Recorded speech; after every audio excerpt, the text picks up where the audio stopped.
Welcome to the Misophonia podcast. This is episode 201. My name is Adil Ahmad, and I have Misophonia. This week I'm talking to Deb, a New Yorker who has just recently been starting to put together the story of her misophonia.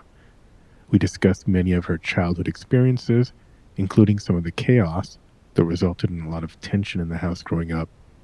Deb also talks about her marriage and the lack of emotional connection she had with her husband. She reflects on the gifts of high sensitivity and the challenges of misophonia and how her new awareness, has been changing her outlook. Deb discusses coping mechanisms, of course, and the importance of finding a therapist who's open to learning about misophonia. And finally, she discusses what's happening now in her relationships with the people in her life. After the show, let me know what you think. You can reach out by email at hello@misophoniapodcast.com or hit me up on Instagram or Facebook at Misophonia Podcast. By the way, as always, please head over, leave a quick review or rating wherever you listen to the show. It really helps drive us up in the algorithms when people are looking for misophonia. And, of course, also, thanks for the incredible ongoing support of our Patreon supporters. If you feel like contributing, you can read all about the various levels at patreon.com/Misophonia Podcast. All right, now here's my conversation with Deb. Deb, welcome to the podcast. Great to have you here. Thank you very much. I'm happy to be here. Yeah, I'm excited. So, just want to start us off, kind of tell us kind of where you're located.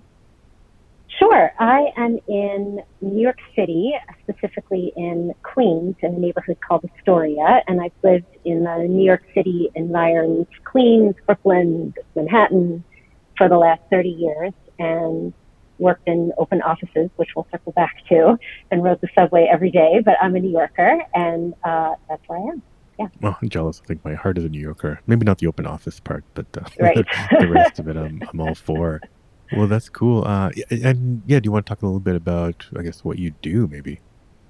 Sure. So I have been working for 30 years in 9-to-5 office jobs. The first half of my career I spent in book publishing, and I had a bunch of roles in editorial and sales. And for the last several years there, I did IT training. I was the director of training in the IT department, so I designed, software classes for the whole company. And for the last 15 years, I switched to nonprofit work. And I have been working at a human rights nonprofit, and for the last 11 years, I worked at an environmental nonprofit. And I actually just left my job 3 weeks ago, and the organization restructured, and I was given like a severance, very generous severance offer fell in my lap. And I am 53 years old and decided to take a leap and change my life and try working for myself and honor my misophonia a little better and live a little more at peace. And so I am currently not working, but planning to be an entrepreneur and work for myself. Awesome. Yeah. Get that little bit of a sabbatical time that I think a lot of us need. Exactly. Before we can get into more misophonia stuff, kind of any thoughts on what kind of entrepreneurial pursuits you're going to go after? Yes, it's in its nascent stages, so I don't have, I'm not really able to speak to the specifics, but it is something in this realm. I'm also a highly sensitive person, and it's something, I have an idea. It's too early to say what it is, but I have a very formed idea for a business that I want to start. And I also have been doing a lot of writing, and so I need to start publishing my blog, and maybe I'll do a podcast one day, who knows? But it's something in this area where I feel like my purpose in life is to be of service to other people. And if even one person listens to this interview and feels connected to other people who experience the world the way they do, my job is done. Like I would find that very fulfilling. So it's something in this area. I just don't know exactly what yet.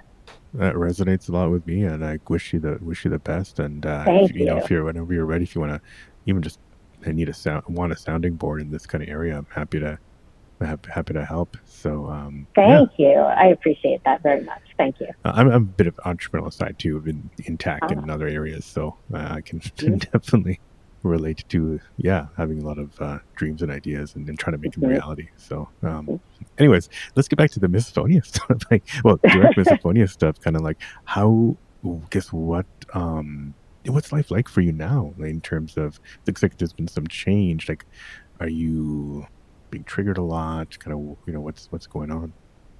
Sure. So I feel like I am, without sounding like I'm exaggerating too much, a little bit of like a sort of a walking trigger all the Mm-hmm. time. Like I'm triggered a lot. And Mm-hmm. not just misophonia triggers, there's other emotional triggers too. Yep. So I have, since I left my job, I have been really focusing on structuring my life in a way that will make me feel my best.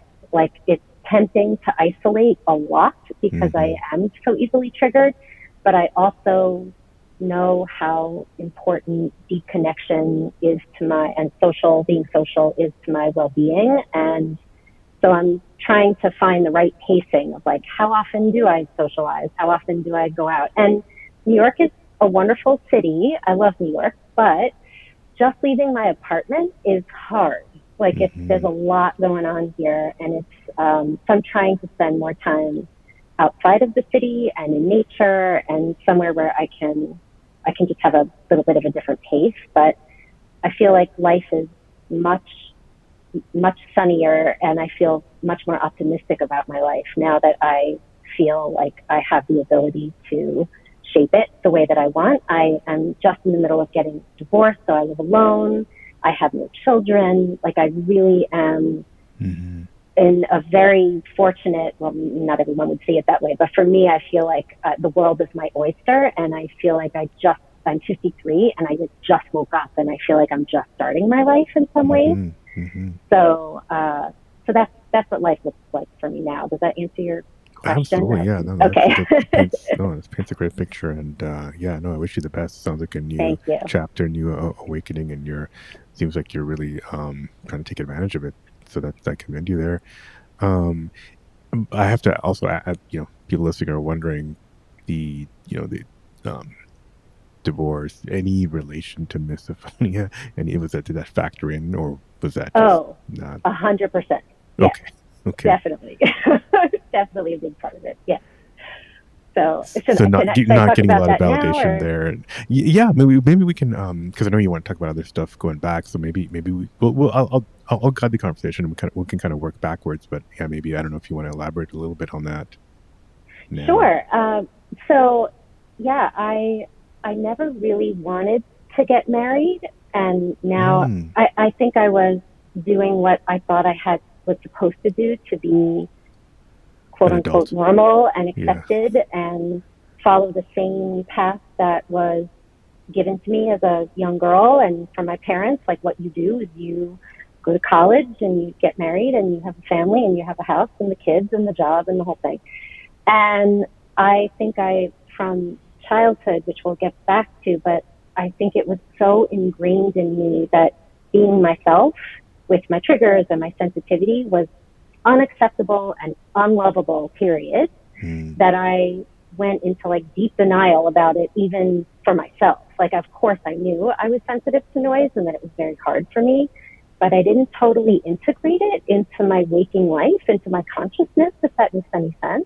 mm-hmm. And so, believe it or not, I never told my husband before we got married straight up, I have misophonia.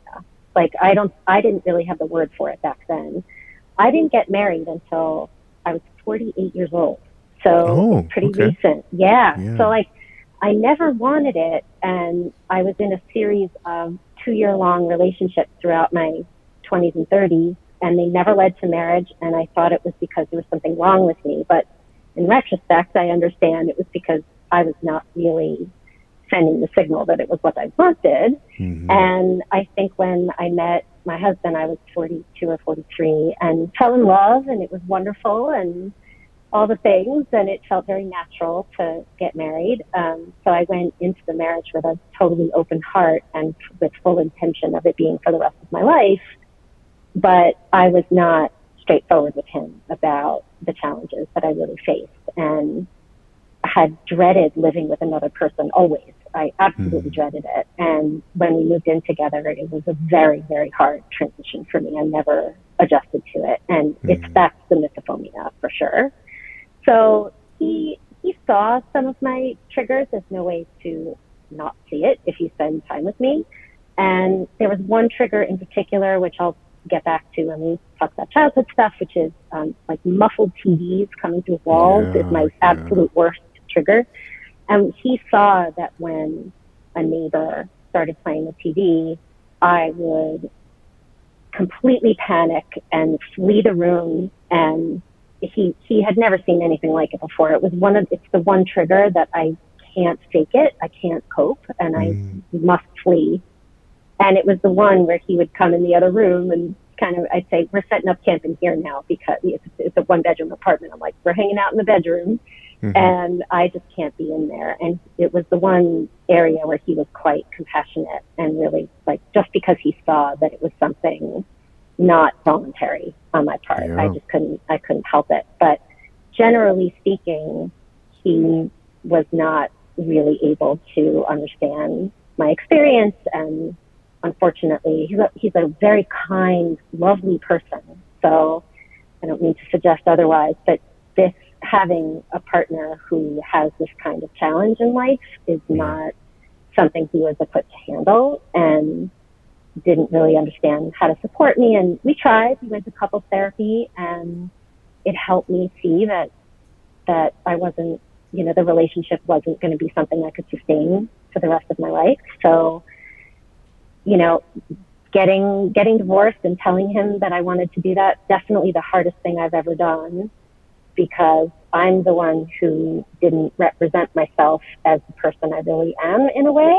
Like, I didn't come off as having a whole other personality, but I presented myself as someone who's this like cool city girl who likes to travel to other cities and live in cool apartments and go to bars and all that sort of stuff. And that is not really what makes my heart sing. That's actually a very hard way for me to live. So it was a very hard thing to admit to myself, but I'm very proud of myself for doing something so difficult and just facing my life choices and making a change. So I feel like I'm really honoring my sensitivity and the misophonia and just who I really am, and it feels good.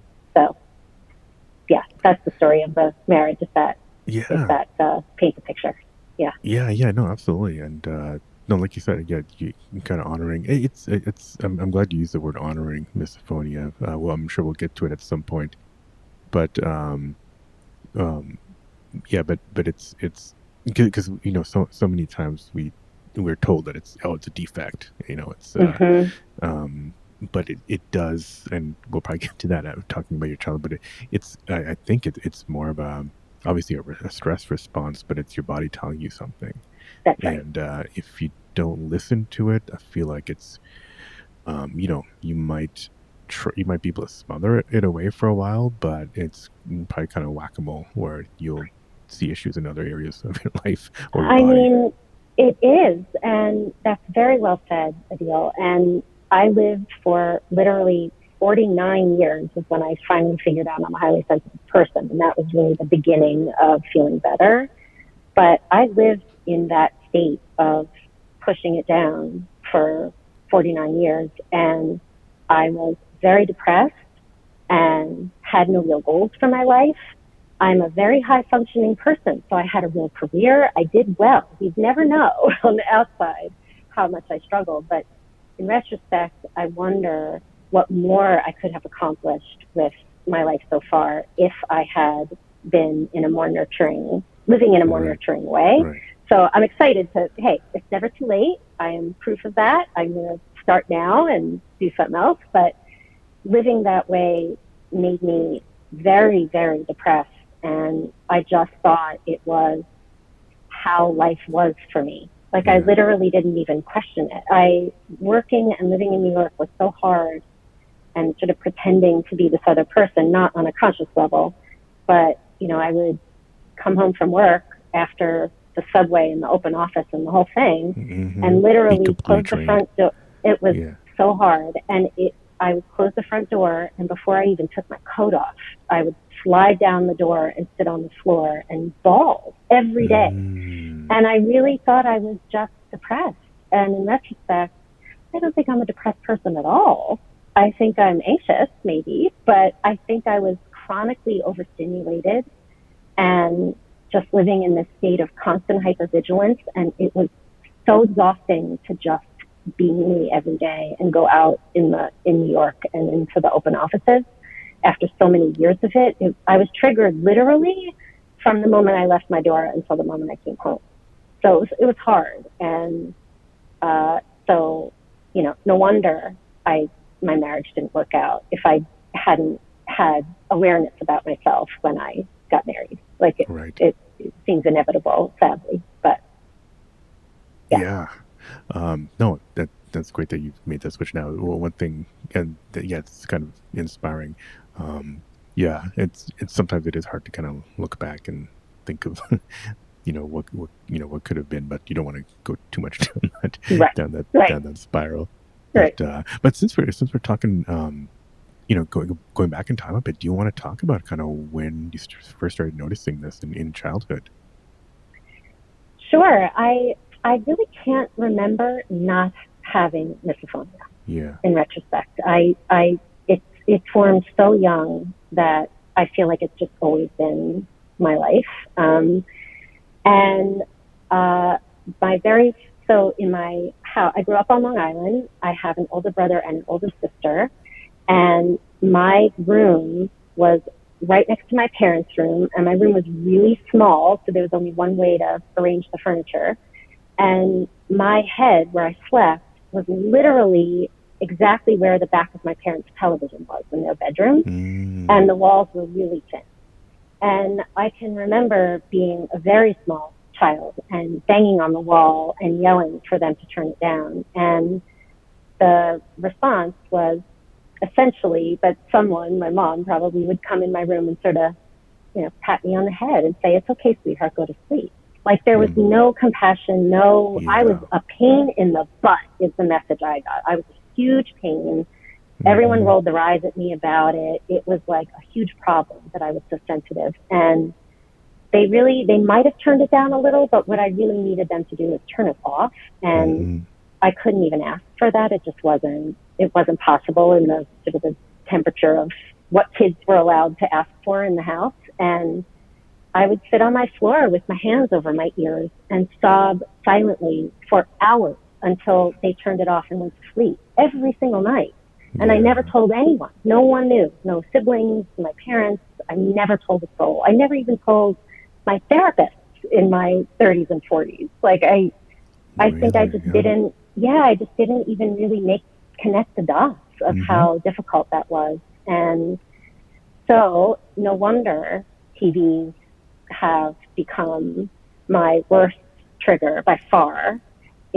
I think the common thread, the common theme among all my triggers is not being seen, not being heard is the issue. And with the TV thing, it's like, my family really just ignored me. It was tough. And so that was the first trigger. I can't remember a time when I wasn't triggered, but I had lots of triggers throughout my whole childhood, including, I'll get to that in a minute. My worst person for triggers was and is my father. And he is volatile, and he was verbally abusive towards my mom. I was never really the object of his verbal abuse, but it was a very stressful home to grow up in. And he's 87 now, and I plan for him and my mother to never hear this interview because I'm being really frank. And I love them, and they're good people, but did not know what to do with a child who had, they just weren't really plugged into me emotionally in any way. So I had to just stay quiet about it all. So my dad, I guess I'll try to make this quick. Essentially what happened is I have, like I said, an older brother and an older sister. And when my brother was maybe a year old, there was this medical incident. He stopped breathing. something happened. We don't really know if that is what caused the problems he has today. It probably did. There's no way to know. But he has maybe about 15 years ago he's now in his late 50s. He was diagnosed with schizoaffective disorder. Mm-hmm. And I think he was mentally ill throughout my childhood. But this incident, it really, my parents never recovered from it as people, as in their marriage. It was, my dad blamed my mom. She blamed herself. It's tragic. And they never really parented him the way that he needed to be parented, and just pretended that he was normal and he wasn't. And so when he was about 4, I think, they went to see a family therapist because he probably, I don't know why, I'm guessing he was displaying strange behaviors. He's always been kind of strange. He's a really nice person, but he's got some strange behaviors. And the therapist gave my parents just terrible advice, which was, he also, I think, blamed my mother and said, you are over-involved, you're overprotective, you need to either get a job or have another child.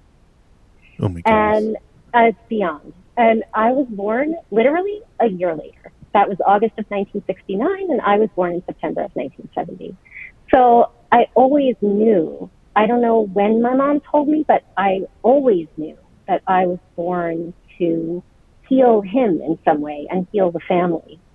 And I also think I was born, like I said, I'm a highly sensitive person. And that, I think, is something I was born with. I don't know if I think misophonia, I feel like it's epigenetic, where it's like you have the capacity for it, maybe. You're born with the possibility of it, and in the right or maybe wrong environmental circumstances, the switch gets turned on.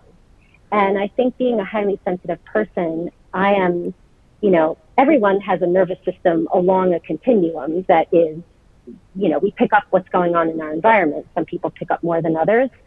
I am at the tippy top of that scale. And I have always been that way. And I always know everything going on in my environment all the time. I'm picking up a lot of information.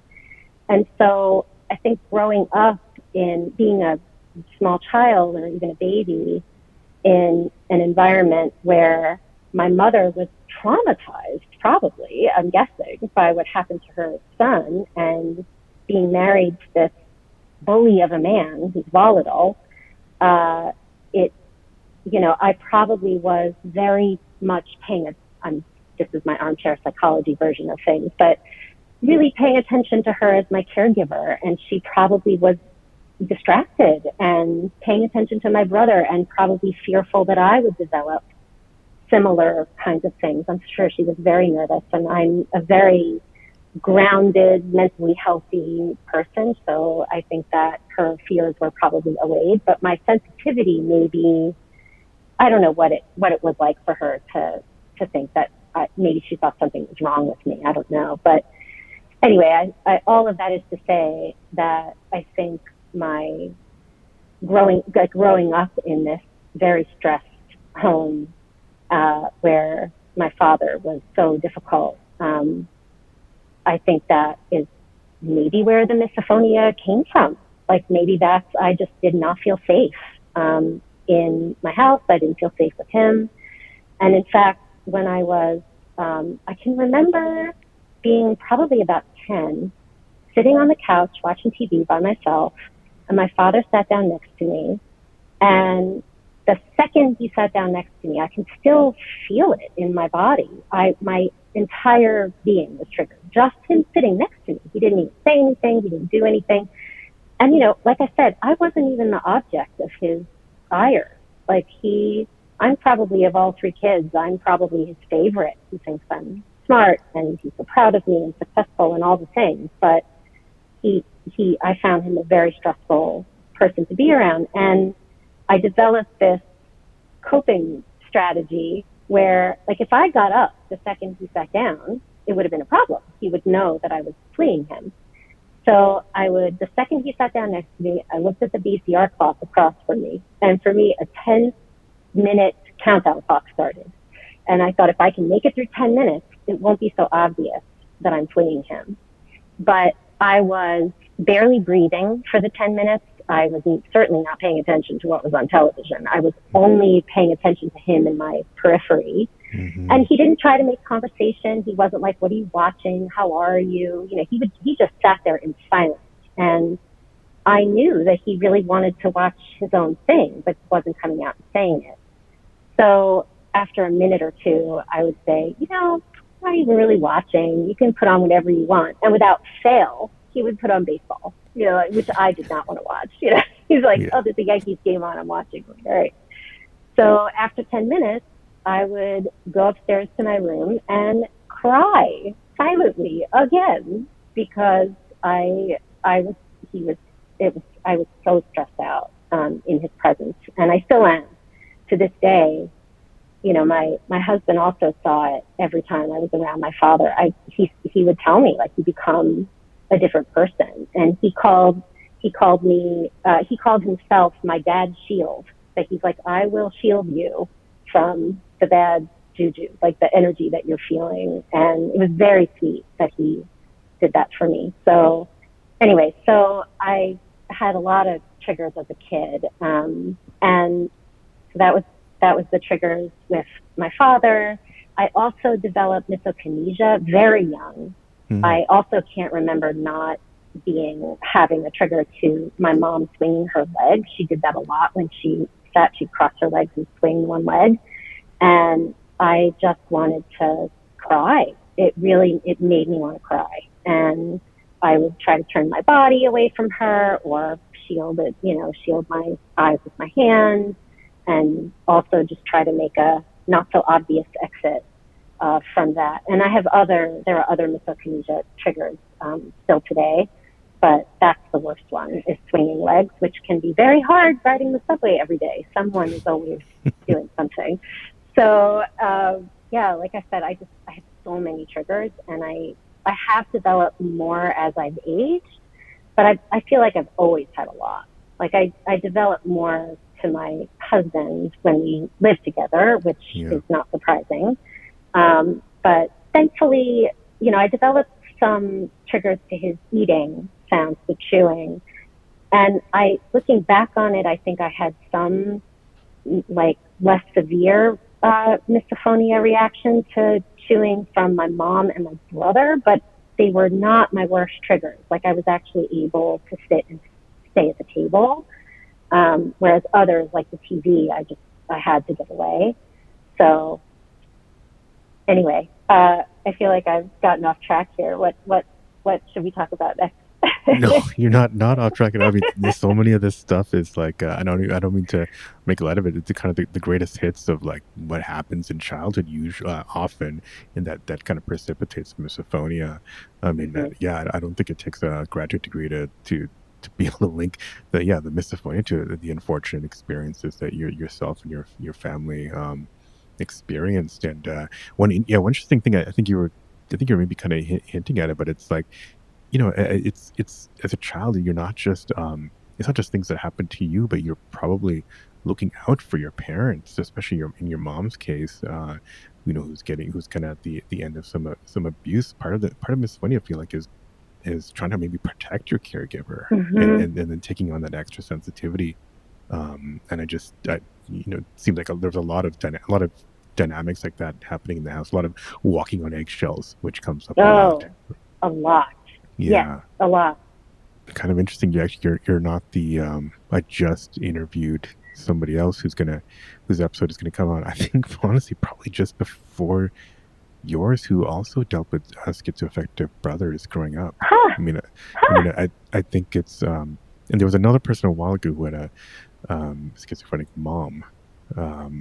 So, but it's just kind of coincidence, but it's yeah, it's in that these kinds of issues growing up and observing them, definitely I can totally draw the connections. I'm sure everyone listening can as well. Mm-hmm. Maybe I'll connect with this person too after her interview goes live. Sure. I think it might be interesting. Anyways, but I digress. But okay, so first of all, your parents are still together. Yes, they have been Okay. married for 60 plus years, and Wow. I think they hate each other. it's Oh, very wow. hard to be around them. Yeah, they're not nice Yeah. to each other. So yes, they are still together. And what about your siblings? Do they know about your misophonia, and has their kind of yeah, well, first of all, I don't know, let's start with there, and then I'm just kind of curious if their understanding, if their interactions with you has changed over the years. My sister, who is almost 8 years older than me, she knows now about it. I Mm-hmm. actually told her really just in the last couple months about it. I had never Mm-hmm. told a soul about it, and I feel very safe with her. We had become close Mm-hmm. as adults. We weren't, the age difference was Mm. too great. We didn't know each other as kids, but um, so I've told her, and she has, handled it with such compassion and said, I had no idea how hard it was for you. Mm. And to this day, though, with everyone else in my family, if my noise sensitivity in particular even comes up as a topic, everyone else except my sister, they still roll their eyes. Oh, we know about that sensitivity, all right. Like it's still a problem for everyone. So I tend not to talk about it with my family, but I feel like my sister we're close enough that I want her to understand my life, and Yeah. it's relevant to her as well in some ways. I'm just having grown up in the same house. But no one else has misophonia. I've never, in my family, I've never met anyone with it or talked to anybody who has it or had a conversation like this before. But I have shared it with her a little, like some of the, Mm-hmm. just the TV and maybe my mother's swinging leg. But I didn't say just how challenging, like it was all the time in the house, ticking clocks Yeah. and all kinds of problems in the Yeah. house. So yeah, Had you shared a lot of these details with your husband? no, Okay. no, Not just the misophonia, but even the childhood experiences. no.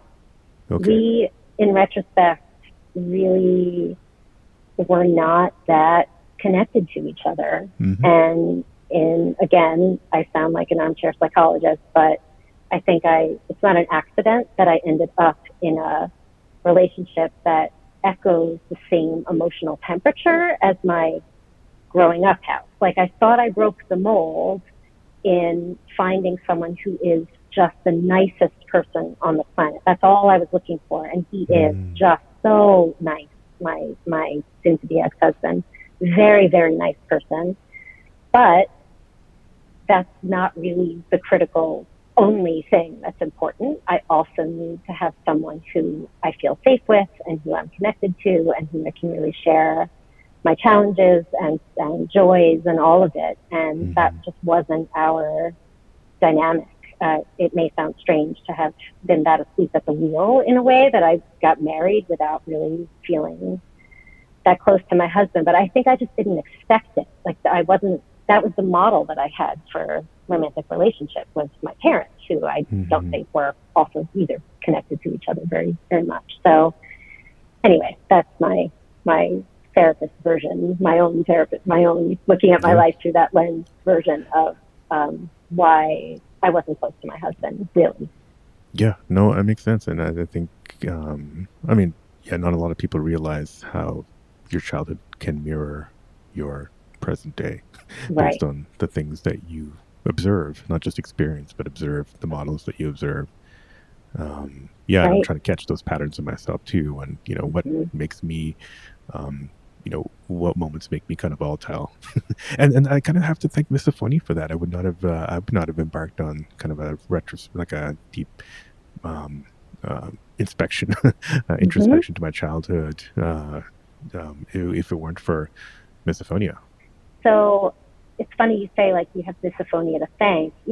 I've been thinking about recently, like high sensitivity is there's a lot more press about it. A lot more people talk about it. I think it's more common than misophonia. Um, Although I suspect misophonia is more common than people admit. But Yep. yeah, I think it's just so shameful that people don't talk about it. But um, with high sensitivity, there's a lot of talk of the challenges, but also a lot of talk about the gifts that come with it, that it gives you this like deeper experience of life.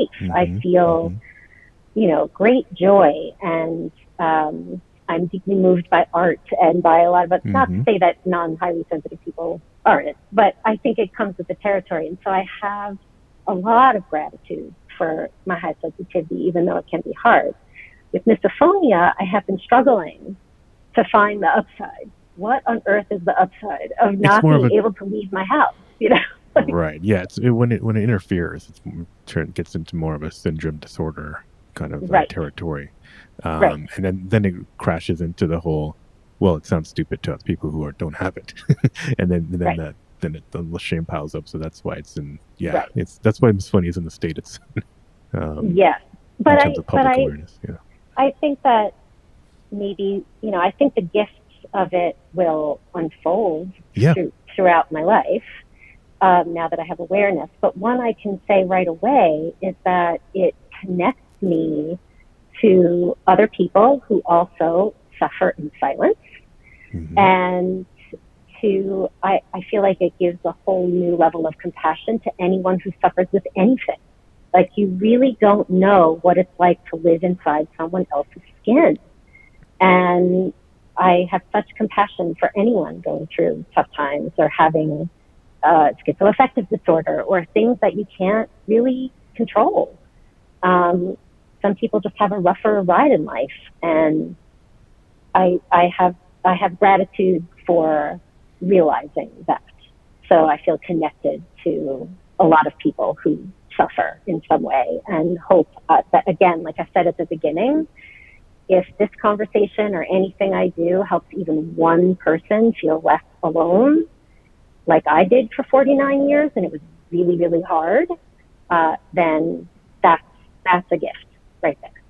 Oh, it will. Yeah, I get messages from people, saying, I just realized I had misophonia, or I've been crying binge listening to these episodes, Yeah, or responding to specific episodes. So, yeah, yeah, no, it's this is definitely going to help a lot of people because, like I kind of like semi facetiously said, your childhood, unfortunately, has kind of the greatest, like the greatest hits of like unfortunate experiences, and yeah, I know a yeah, lot of people are experiencing those and haven't made the connection yet.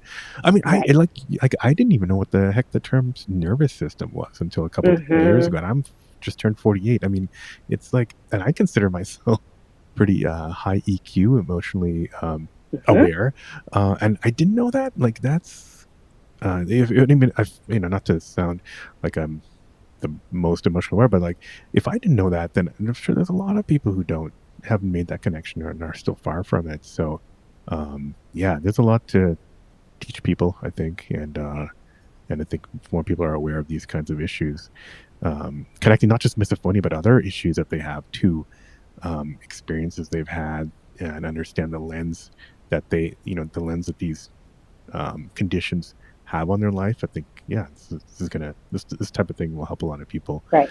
Um, Yeah, and I think yeah. too, having awareness of it. I've just been walking through the world for the last 6 weeks or so, really, since binge listening to like 25 episodes, the first 25 episodes of this podcast, with a new found awareness and Hmm. paying attention to, when am I triggered? What am I triggered by? But also, Adil, you said something in an episode. I started at the beginning. I started at the most recent episode a few weeks ago. So Hmm. it was a recent episode where you said something about that one of your kind of coping mechanisms or a strategy to life is like a choose your own adventure model, where before going into any interaction, any social interaction, or any space that I think might be triggering, I have the power in me to, to sit down for a second and have a little chat with myself.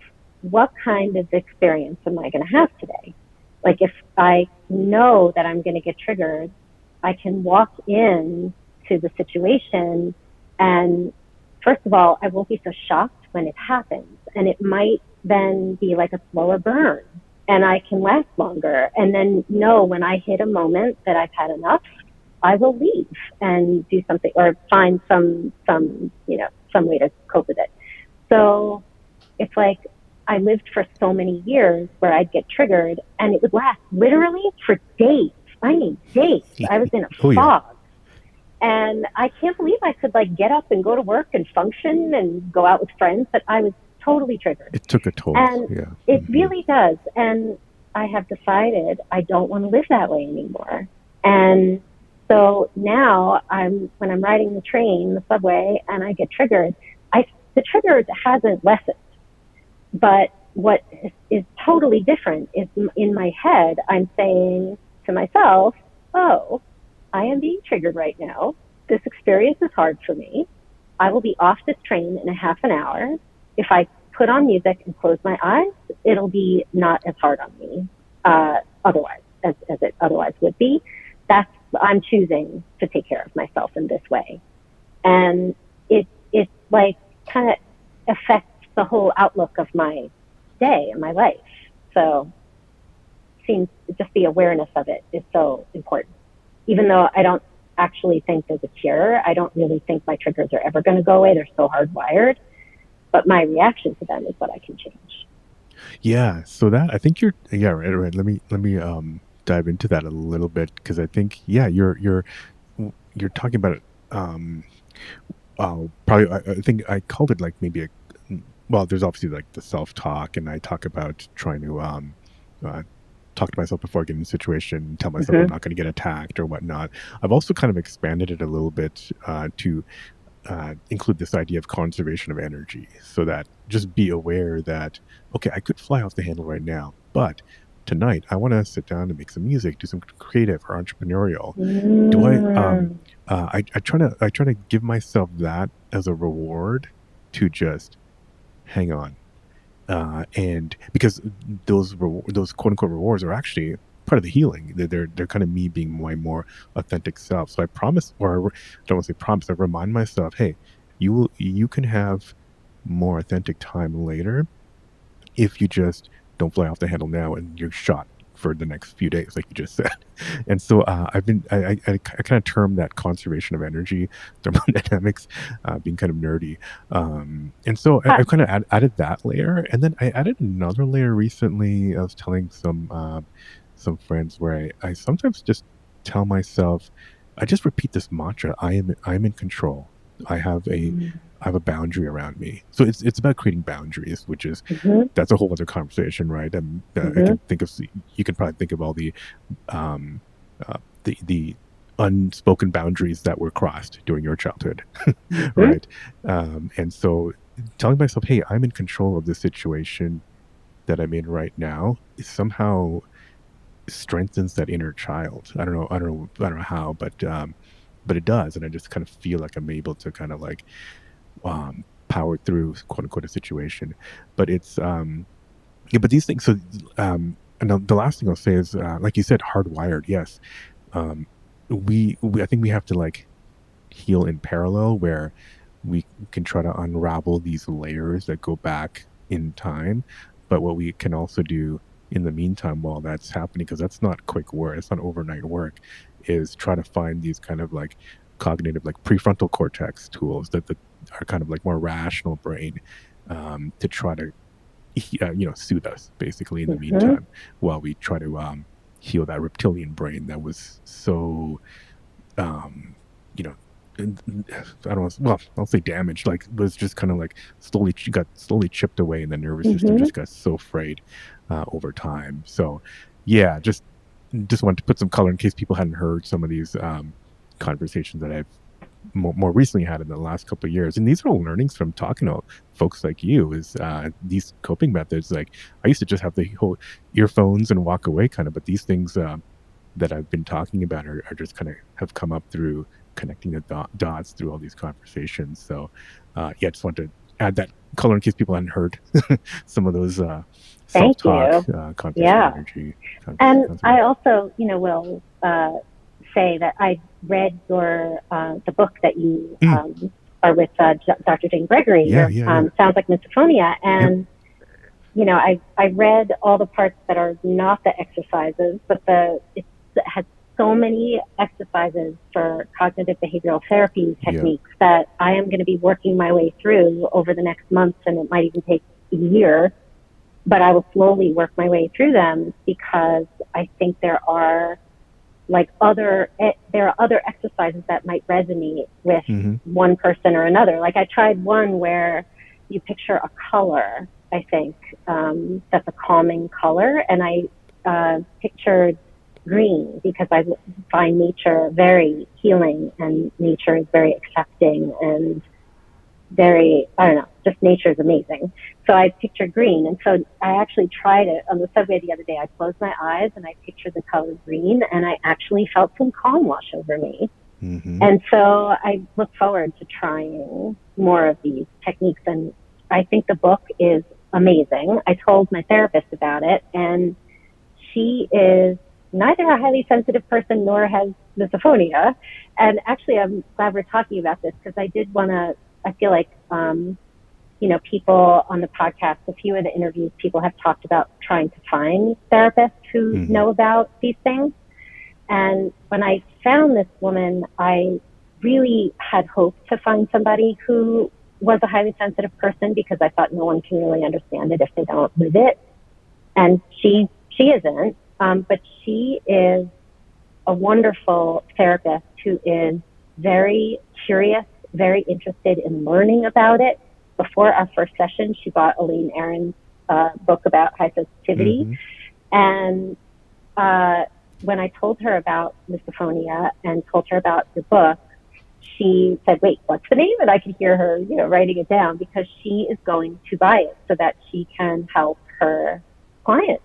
And I feel like I just want to make a plug for people. Like, if you find a therapist who doesn't know about it, if they're open to learning about it, I feel like my therapist has been able to ask me some very insightful questions about my childhood and about where it came from. And she doesn't know what it's like to have it, but she has already helped me so much. And so I just want to say, like, to people looking for someone, just, if you feel like someone a therapist isn't the right match, and they're not really helping you see it and help you cope, whether you're working on understanding your childhood or finding ways to cope with your current life or getting courage to make change in your life, whatever the thing is, if your therapist is willing to work with you in that way, then maybe they are the right person. But otherwise, keep looking.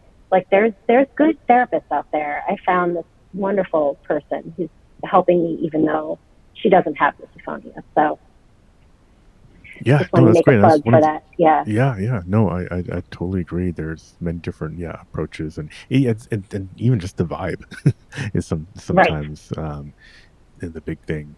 Um, so that's great. Yeah, that's great. And yeah, the book definitely obviously helps educate. And that's kind of one of the hopes, was to kind of have it help clinicians Mm-hmm. be able to help more misophones, because there are not enough. There are not enough. It would be great to have more therapists that have misophonia, because then you can kind of really get into that intrinsic understanding. But yeah, hoping the book will help as well. So that's really cool that yours is interested. Yeah, I was going to ask, like, did you it sounds like you hadn't really talked about misophonia with anybody. Like, had you tried in the past to get some professional help about it? No. Yeah. I mean, I've been in and out of therapy for years because I Mm-hmm. thought I was depressed. And Mm-hmm. I think I was so in denial about having this noise sensitivity that I didn't, even though, of course, it's like intellectually, of course, I knew, of course, Yeah. but it wasn't in, like I said, it wasn't in my conscious life. I didn't like integrate it. And I thought it was just that I couldn't cope. Like, I thought everyone else must be hearing what I'm hearing, but for some reason I Mm-hmm. can't cope with it. Like, I never thought I was crazy. I'm a very grounded person. I've never worried about my grip on reality or anything. And I just thought I couldn't cope. And I think I could, I, no, I'm amazed now that I never brought it up to a therapist. But I just I couldn't even bring it up to myself, I guess.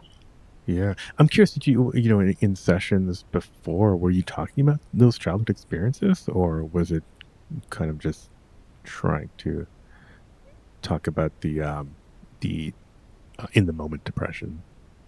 I guess more the latter. I mean, I Yeah. certainly did talk about my childhood, but again, I think I wasn't completely aware of Hmm. just how stressful the environment was and that I had a mother who was traumatized.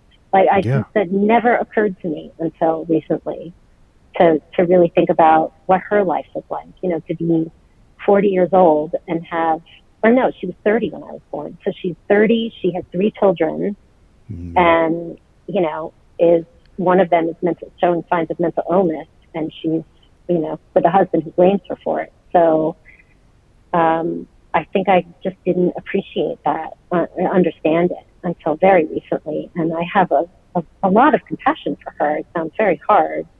Um, but so I didn't really talk about that in therapy because I, I just didn't, I think I couldn't admit it. Like my family sort of pretends that we're this normal, close family, Hmm. and we're not.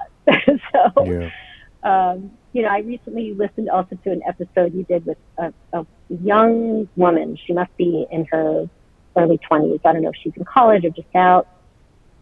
And she is very clear about her boundaries, and she has almost no relationship really with her family. She moved away from them and really spends very little time with them. And when she does, it is on her terms. She will not sit at the table and eat. She's very clear about it. And on the one hand, I have such admiration for someone who has the courage to stick up for themselves and set those kinds of boundaries. That is a hard thing to do. And I also have a lot of admiration for young people who are growing up in an era where people talk about these kinds of things and talk about being neurodivergent, and parents would probably listen to children more than they did. Not all do, but even now, but When they're not looking at their phone. Yeah. yeah, right, exactly. So, so anyway, I have admiration for that, but at the same time, I also want to make sure, like if I were to do something like that, I don't want to set boundaries that are too rigid, where I cut myself off from relationships that are actually important to me. So my family does matter to me in some way, and so and also my dad's 87, so I'm like at this point not willing to totally rock the boat and say I really can't be around you anymore. Mm. It's not worth it. But anyway, I don't know where I was going with that, but No, and you were all super enlightening, and I'll just say just at the very end, one thing that um, was very recognizable to me was that calculation that we always make. Is this worth bringing up to this person? It could be your family member, it could be a stranger. Is it worth telling them to be quiet, mm-hmm. or is it worth how much to get into? Because we've all dealt with the reaction that you had with your parents, but I'm sure maybe with other people over the years of being dismissed and invalidated. um did you ever tell your friends growing up, like, No, or was it noticeable at school, or no. School was not as bad as home. I think my home life was so stressful that in some way school was arrested. And I was a very good student, and I had a lot of friends. I was like editor in chief of the high school newspaper, and I played the flute. I was very serious about it, and I was like a very involved teenager. But taking tests was very hard, I think, because the room was so quiet. oh yeah. And with the Misophonia too, I really struggled. And hearing rustling papers and anything like that, test taking was always hard. But school was not awful. And so no, I never told. I don't even think my friends knew I was sensitive to noise, let alone had misophonia. Like, no, I definitely never told anybody about it. Right, right. And okay. And then I guess yeah, maybe talk about as you got into the workforce, how did it because for me, like, I also didn't notice it so much in school. I knew it was there, and it was more at home, but it Mm-hmm. was when I start to hit those open offices and Ugh, and having you, you hit up against deadlines and things like that, and moments are more stressful than others, and the Diet Coke cans start opening up, and oh my and all God. that stuff. So yeah, maybe talk a little bit about that early career. Sure. Yeah, I mean, I've worked in open offices for almost 30 years. I Mm-hmm. think here and there, I might have had a job where I had like an office at the door for a year or two, but generally I was out in the cubicle farm. And it was torture from day one. It was very hard. And I really, I finished college in 1992 and started working. So for young people listening, like, we didn't, email was new in 1982. Like, not even everyone in my job had email. So I remember it, my first job. And so let alone, having the internet or This is being able before to work TikTok. remotely. Yeah. Yeah. So like there's obviously no working remotely. Right, And right. I didn't have enough of an entrepreneurial idea. Like, I was so disconnected from myself. I think I was living in survival mode, and I was just not even plugged into what do I really want to do, what makes me happy, what are my real skills. I just went into book publishing because, like, I always liked to read. I didn't even really have specific goals around it. Mm-hmm. And so I didn't even try to find a way to have work where I didn't have to go to an office. Like, I was just the kind of person who was supposed to get a job in an office and have a career. Like, that was Mm-hmm. the Mm-hmm. the model I grew up in. So the open offices were very tough. And I think it's the most recent job I had. So it was probably about 10 years ago. I was in my early 40s. There was a guy sitting behind me who was a temp, and he banged really hard on his keyboard. And I was going to lose my mind. So one day I figured, he's a temp, I'm going to say something. And I'm very kind and compassionate and very nice Yo, person. Tab, So shut exactly up. right. That's what I wanted to say. I was like, what the fuck with the keyboard? So, but I said, listen, I need to talk to you about something. This is totally about me. I'm really sensitive to sound, and I'm wondering if you could tap a little more lightly on your keyboard. I'd really appreciate it. And he went and complained about me to my boss. And then my boss called me in his office and actually looked at me and said, "What the hell with the keyboard?" Like, that was his Really? answer. Yep. And I was Wait, like, when was this again? ah, Can you? I forgot when. Was this at the like, early or no, just no, this is recently? like 10 years ago. Oh, geez. Okay. Yeah. And he really just showed me absolutely no kindness. And mind you, I was like a rock star employee. So Yeah. I was among the most high performing employees on his staff, and he really just was not able to see me. So I also asked the same supervisor probably a few years later if I could work remotely a couple days a week. And I don't know if I framed it as because I'm sensitive to noise, but I asked if I could, and he said absolutely not. So he was just not open to it. And, so all those years of working in open offices were very, very hard. And it was a struggle every day. And again, I'm like amazed that I was able to do as much as I did and succeed as much as I did with the working conditions. And I think in the last office I worked in right before COVID, there was a lactation room. There were literally no private spaces in the entire office. It was like Mm-hmm. we were in a swing space. They were renovating our office, and it was like a tech office. It looked like a tech startup. So it was little tiny cubicles, high ceilings, concrete floors, very echoey. We had a couple of those phone booth things, but there had glass walls. Like, there was nowhere to have privacy. There was a lactation room, and I would sneak in there, Yeah. like a couple times a day, and sit in the dark on the floor for 15 minutes to just catch my breath. I was Mm-hmm. holding it in so much all day, just holding it together. And it was such a stressful, to me, it felt normal because that was what working in an office was. I didn't really question it, as strange as that might sound, but I was just used to it, I guess. And I thought, this is what life is for me. Like, this, if I want to have a job, this is what I have to do. And so I just did it. And it was tough. And when COVID happened and we could suddenly had to work from home full time, my whole life changed. It was the first time in 50 years that I got any break whatsoever from the cacophony of life, from riding the subway. Also, it's a very stressful thing to do every day, twice Right. a day. It was very hard. And so I think this is a funny analogy, but I almost think of those videos that you see of like rescued dogs, and some of them need a day to decompress, some need a week, some need a month, some need a year. Like it depends on the dog's, experience.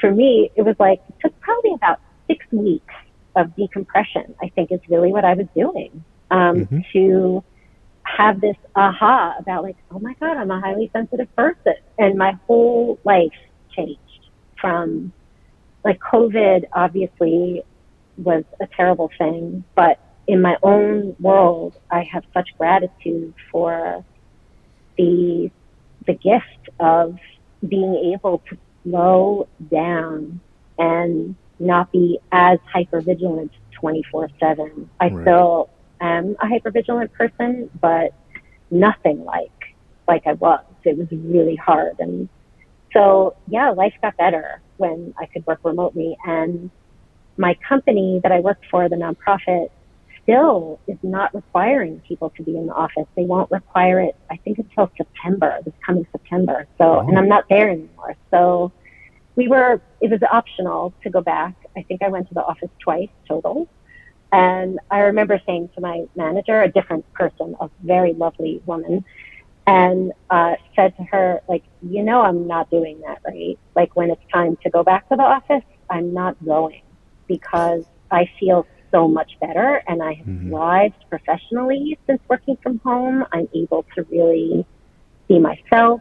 And, I was an operations and budget director, and yet Mm-hmm. I'm someone which sounds very sort of clinical in some ways, like not very emotional, but I think my nickname at work was the budget whisperer because I think I set people at ease as soon as I stepped into a budget meeting. That I understood kind of where people's comfort level was, and I was able to to provide them a sense of calm about it. And I was also a person that, like a lot of random people who I hardly knew, called me and said, "Can I talk to you? I'm having an issue with my manager." I'm like, "Why are you calling me?" But I think that people understood that I was someone they could confide in. And that stuff really only started to happen when I started to work from home. Like I really came into myself. And so now I know that even if I do end up one day getting another job, I will never work in an office again. It's a very hard life. So no more. Yeah. No, yeah, a lot you said there that makes total sense. Obviously, the empathy and Mm-hmm. of misophones, but also I think is a idea of kind of forming just is the authenticity is a big part and of misophonia having not being validated early on, not kind of just going to what you think is the expectation, moving away from your authentic self, all takes its toll. And I feel Mm-hmm. like is related to a lot of the mental health issues beyond just misophonia. Mm-hmm. And so, and I feel like, yeah, the whole slow down, self care things are like people say all these things as kind of a it's almost become a cliche where it doesn't mean anything, but it does have actually like through the lens of misophonia. I'm like it actually has a very concrete there's concrete examples of where you need to do that because I think our nervous systems don't in this day and age don't have time to recover, where I think hundreds of years ago or even decades ago they did, and you were able to, I think, be a little bit more your authentic self. Now you have to Mm-hmm. kind of conform and be in this measured cubicle. So I think this is why we're seeing more misophonia. It's not just about the awareness. I think there is Mm-hmm. more, there is more nervous system fighting back, kind of, or has I don't know if that's the right term, but you know, more people have these overworked nervous systems from childhood that just kind of Mm-hmm. move it. And then, adult life, especially living in New York, does not necessarily help or afford you the chances to calm down all the time. So, so many things in your life, I think, Deb, I think are yeah, are. or kind of help explain not just misophonia, but how we can maybe a direction towards healing.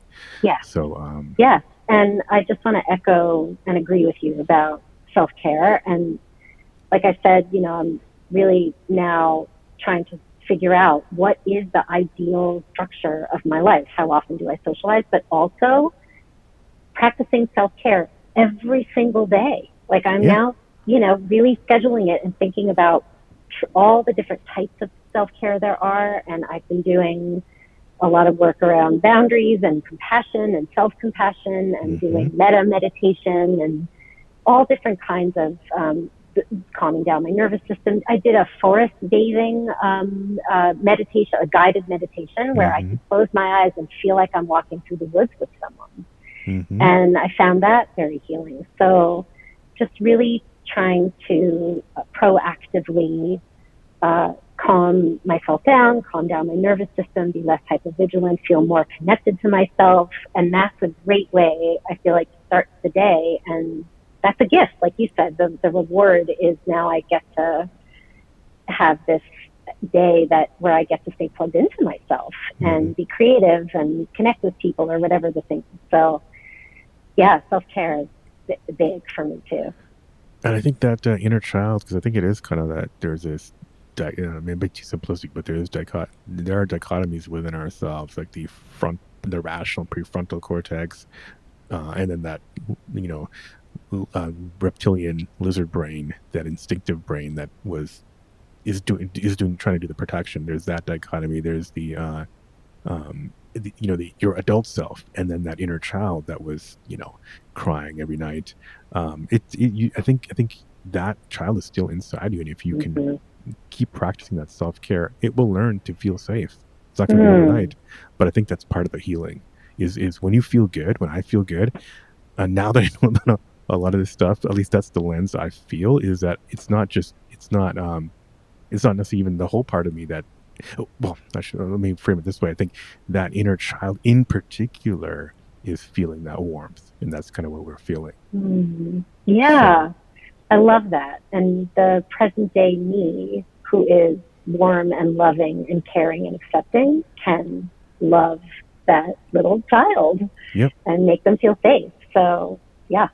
And that was actually a lot of my, I started to do a little bit of IFS, internal family systems. And that was a lot of the therapy was, hey, remember this old memory, find that inner child in the moment, tell it that you are 47, 48 years old, hug it, and then ask it what it wants to do in that moment when you're in your basement or your room, and then go let it do it. And that was an entire session. So, I think, that sounds I'll let amazing. that sink in, but that's I think that's something that people need to, I feel, practice more, or at least be aware of. Love it. Well, I don't even know, because we have the little technical break. I don't even know where we are. We can obviously go on for hours and days, but but this has been great, and I'd love to obviously keep in touch, because I'm very curious kind of what your plans are. Not to put any more pressure on your little sabbatical time, but just kind of Thank kind you. of what you're working on. Thank you, and I will definitely be in touch, and I appreciate the offer, and just thank you for doing this podcast. It's a gift, really, and just really appreciate it. And thanks for the opportunity to chat. Thank you again, Deb. Always amazes me how similar these stories can be, and I'm excited to hear about your plans for the future. If you liked this episode, don't forget to leave a quick review, or just hit the 5 stars wherever you listen to this podcast. You can hit me up by email at hello@misophoniapodcast.com, or go to the website misophoniapodcast.com. It's even easier just to send a message on Instagram at Misophonia Podcast. Follow there on Facebook. And on Twitter or X, it's Misophonia Show. Support the show by visiting the Patreon at patreon.com/Misophonia Podcast. The music, as always, is by Moby. And until next week, wishing you peace and quiet.